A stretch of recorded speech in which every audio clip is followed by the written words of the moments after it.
കേരളത്തിലെ കലാകാരന്മാരുടെ കൂട്ടായ്മയായ കലാസദനം വാട്സപ്പ് ഗ്രൂപ്പിലെ കലാകാരന്മാർ ഒത്തുചേർന്നു. കോഴിക്കോട് മലബാറിലാണ് പരിപാടി സംഘടിപ്പിച്ചത്. പ്രശസ്ത സംഗീതജ്ഞനായ സതീശൻ നമ്പൂതിരി, കവികളായ ചൂട്ട് മോഹനൻ ചെറുവണ്ണൂർ, സുരേഷ് ചെന്താര, നരേൻ പുല്ലാപ്പറ്റ, അഷ്റഫ് കല്ലോട്, ഗായകരായ ലെവിൻ മുതുകാട്, വിജയൻ കൂടരഞ്ഞി, നൌഷാദ് മുക്കം, ആവള പ്രവീൺ, കൃഷ്ണകുമാർ നന്ദി, സുനിൽകുമാർ പന്തലക്കോട്, സുനിൽകുമാർ അമ്പലപ്പാറ പാലക്കാട്, അനീഷ് കെ ജെ മുക്കം, രാമകൃഷ്ണൻ പണിക്കർ പേരാമ്പ്ര, നിസി രാജീവ് വാകയാട്, റഫീഖ് വളാഞ്ചേരി, രുക്മിണി രാജഗോപാൽ പാലക്കാട്, പ്രസിദ്ധ കോമഡി ആർട്ടിസ്റ്റ് ഗിനീഷ് ഗോവിന്ദ്, സുനീഷ് മുണ്ടോട്, സജി ആലപ്പുഴ തുടങ്ങി മറ്റ് പല കലാകാരന്മാരായ ലിജീഷ് ഉണ്ണി മരുതുങ്കര, അശോകൻ കോത്തോട്, ശ്രീധരൻ പട്ടാണിപ്പാറ, രാഹുൽ പേരാമ്പ്ര, കരുണൻ കൊയിലാണ്ടി, തരങ്കിണി ബാബു പാലക്കാട് തുടങ്ങിയവർ കലാപരിപാടികൾ അവതരിപ്പിച്ചു. Group admin Jeena teacher Wayanad, Aneesh Parakkandi Cheruvannur എന്നിവർ പരിപാടികൾക്ക് നേതൃത്വം നൽകി.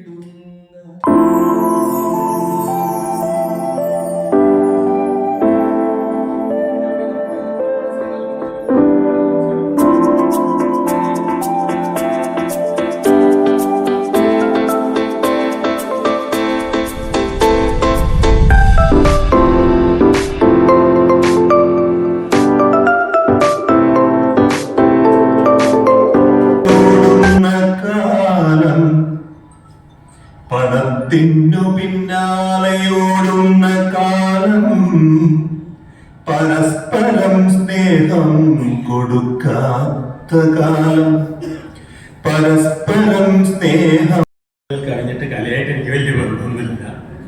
പിന്നെ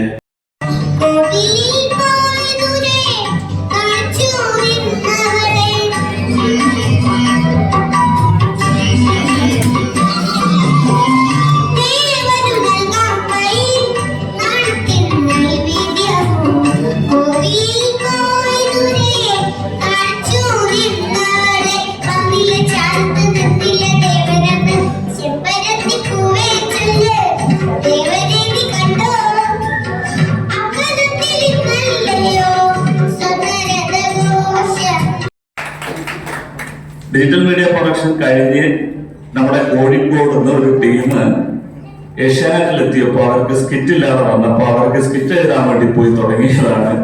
പിന്നെ അവിടെ ഒരു 2 വർഷത്തോളം എഴുതി ഒരു 96ഓളം സ്ക്രിപ്റ്റുകൾ എഴുതിയതിൽ 56ഓളം 97 മാർക്കിന് മുകളിലായിരുന്നു. ദിനീഷേട്ടൻ നേരത്തെ പറഞ്ഞ പോലെ ഈ ഗ്രൂപ്പിലേക്ക് ക്ഷണിച്ചത് ടീച്ചറാണ്.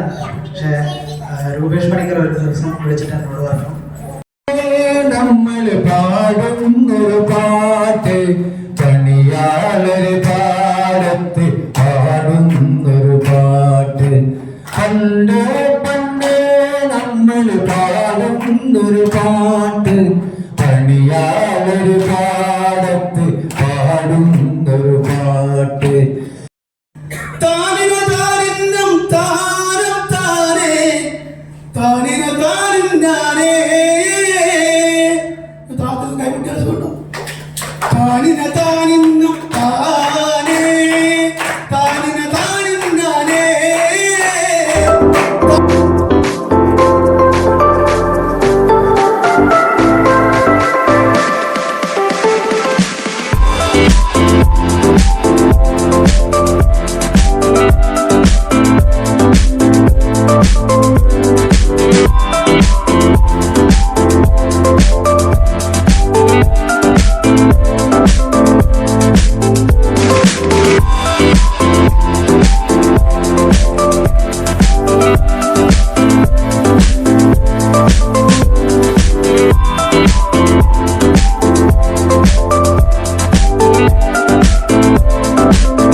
എങ്ങനെയാണ് ഇങ്ങനെ ഒരു കല ഉണ്ടായിട്ടുള്ളത് എന്ന് നമ്മൾ മനസ്സിലാക്കട്ടെ.